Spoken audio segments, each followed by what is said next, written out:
lahat ng kasamaan na mararanasan ng tao, bunga ng kasamaan ng tao mismo.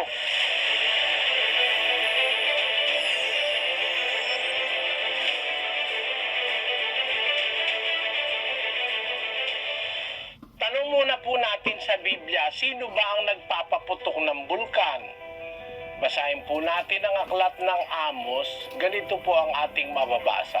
Siya na gumawa ng kanyang mga silid sa langit at kumatha ng kanyang balantok sa lupa. Siya na tumatawag ng tubig sa dagat at ibinubugso sa ibabaw ng lupa. Panginoon ang kanyang pangalan. Ang Panginoon po pala ang nagpapabugso ng tubig ng dagat sa lupa, yung tidal wave, ano po. So yung tidal wave, isang kalamidad na dumating sa Haiti, ang Diyos ang may kagagawa nun. Siya ang tumatawag ng malalaking alon sa dagat at ibinubugso sa lupa. Ngayon, sino rin po ba ang nagpapalindol? Basahin po natin ang Job 9:5.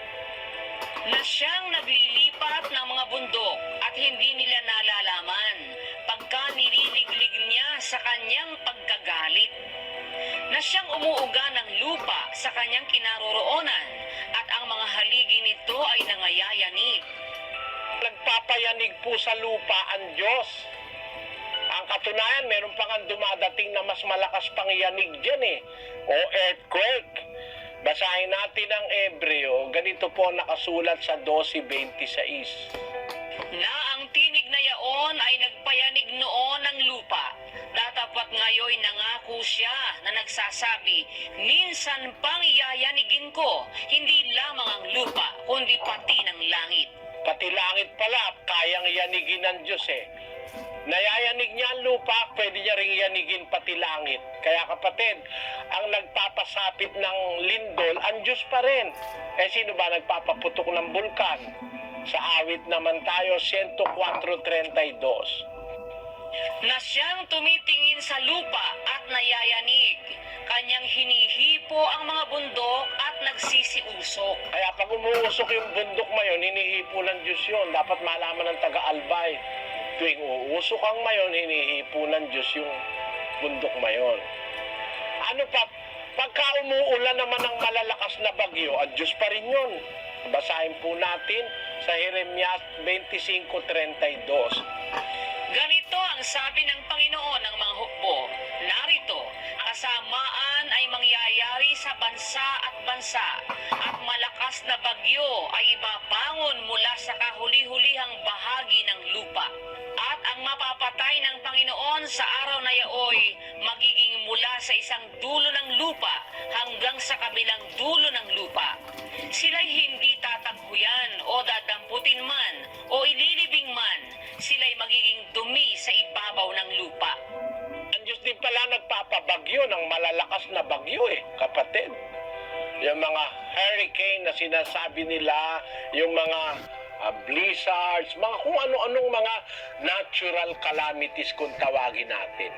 Tanungin natin ang Diyos, ano kaya kahulugan nitong mga ito? Panginoon, ba't ito sumasapit sa mga tao? Bakit po?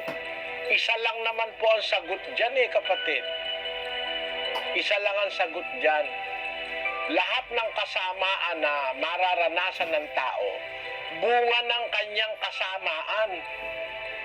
Bunga ng kasamaan ng tao mismo. Bunga ng ating pag-abuso. Bunga ng hindi natin pagkilala sa Diyos. Bunga ng pagtalikod natin sa Diyos.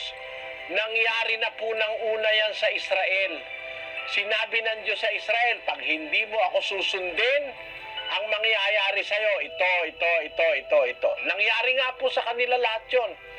Yung lahat ng mga sumpa ng Diyos na nakarating sa Israel dahil sa hindi nila pagtupad. 28:15 ng Deuteronomio. Pakinggan niyo ang sinasabi.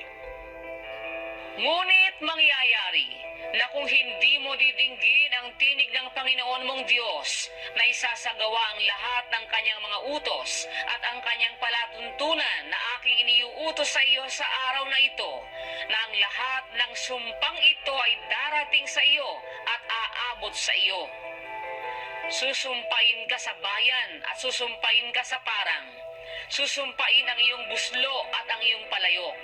Susumpain ang bunga ng iyong katawan at ang bunga ng iyong lupa, ang karagdagan ng iyong bakahan at ang mga anak ng iyong kawan. Susumpain ka sa iyong pagpasok at susumpain ka sa iyong paglabas. Ibubugso ng Panginoon sa iyo ang sumpa, ang kalituhan at ang saway sa lahat ng pagpapatungan ng iyong kamay na iyong gagawin, hanggang sa ikaw ay mabuwal at hanggang sa ikaw ay malipol na madali dahil sa kasamaan ng iyong mga gawa, na sa gayoy pinabayaan mo ako. Dahil po pala sa kasamaan, dumarating ang mga sumpa ng Diyos sa tao. Nangyari na po sa Israel yan nung araw. Nagkaroon ng gera, nagkaroon ng mga bagyo, nagkaroon ng mga salot, kung ano-anong mga kalamidad ang nakarating sa kanila dahil sa kanilang mga kasamaan.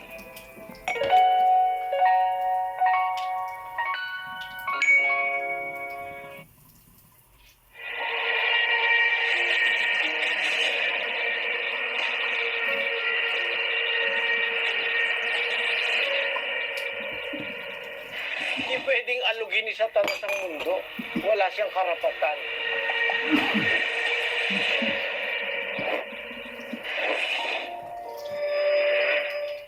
Hindi gawa ng masamang espiritu yon. Ang nagpapasapit ng bagyo ang Diyos, ang nagpapaulan ang Diyos, siya rin ang nagpapalindol. Basahin natin yung sa 25:32. Ganito ang sabi ng Panginoon ng mga hukbo. Narito, kasamaan ay mangyayari sa bansa at bansa, at malakas na bagyo ay ibabangon mula sa kahuli-hulihang bahagi ng lupa. At ang mapapatay ng Panginoon sa araw na yaoy magiging mula sa isang dulo ng lupa hanggang sa kabilang dulo ng lupa. Sila'y hindi tataghuyan o dadamputin man o ililibing man. Sila'y magiging dumi sa ibabaw ng lupa. Yan ay pinapasapit ng Diyos dahil sa kasamaan ng tao, kapatid. Yang bagyo. Yun namang tidal wave, ang Diyos din ang gumagawa nun. Basahin natin yung Amos 9:6. Siya na gumawa ng kanyang mga silid sa langit at kumatha ng kanyang balantok sa lupa.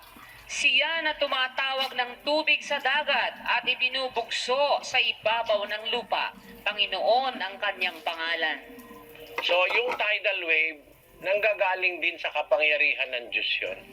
Indol, galit ng Diyos yun eh. It's a manifestation of God's wrath. Basahin natin ang Job 9:5. Na siyang naglilipat ng mga bundok at hindi nila nalalaman pagka nililiglig niya sa kanyang pagkagalit. Na siyang umuuga ng lupa sa kanyang kinaroroonan at ang mga haligi nito ay nangayayanig. So yung lindol, it's a manifestation of God's wrath. Basahin natin ang Jeremias 4:24. Aking minasdan ang mga bundok at narito nagsisiyanig at ang lahat na burol ay nagsisiindayon. Ako ay nagmasid at narito walang tao at lahat ng mga ibon sa hipapawid ay nangakatakas. Ako'y nagmasid at narito ang mainam na parang ay ilang at lahat ng mga bayan niyaon ay nangasira sa harapan ng Panginoon at sa harap ng kanyang mapangis na galit. Ang galit ng Diyos yung pag-uga o paglindol, kapatid. Gis-gis ng Jeremias. Ngunit ang Panginoon ay tunay na Diyos. Siya ang buhay na Diyos at walang hanggang hari. Sa kanyang puot ay nayayanig ang lupa at hindi matatagalan ng mga bansa ang kanyang galit. Sa makatwid, nagpapatunay na ang lindol galing din sa Diyos. Yan ang sabi sa Biblia. Yang lindol, yang mga malalakas na natural calamities, yan ay manifestation ng galit ng Diyos dahil sa kasalanan ng tao. Ang sabi nila, likha raw ni Satanas yan. Pero ang totoo, hindi pwedeng alugin ni Satanas ang mundo. Wala siyang karapatan. Nung nakipag-usap siya sa Diyos para patunayan ng Diyos yung tungkol kay Job, Nakapagpagawa siya ng malakas na hangin para mamatay yung mga anak ni Job eh. Pero yun ay sa pahintulot ng Diyos. Hindi nagagawa ni Satanas yun sa kanyang sarili.